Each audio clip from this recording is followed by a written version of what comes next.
How's it going on, everyone? This is Guide to Everything. In today's video, I'll show you on how you can set up your JBL 500 soundbar. Now, after purchasing the device, you will get these three devices right here, which is going to be the remote, the soundbar itself, and the subwoofer. To set this up, you just want to navigate through the back of your device. You want to insert the power cable. Same thing with the HDMI out option.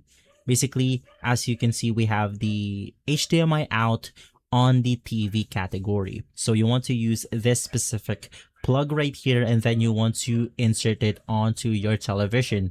This will then connect both of the devices for your sound and for your power.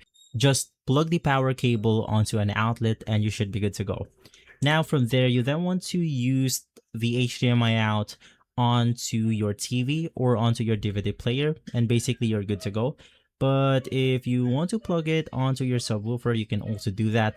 But right after turning on the device, you then want to press the HDMI on your remote itself, and then this will enable the sound for the HDMI out option. So basically, that's about it.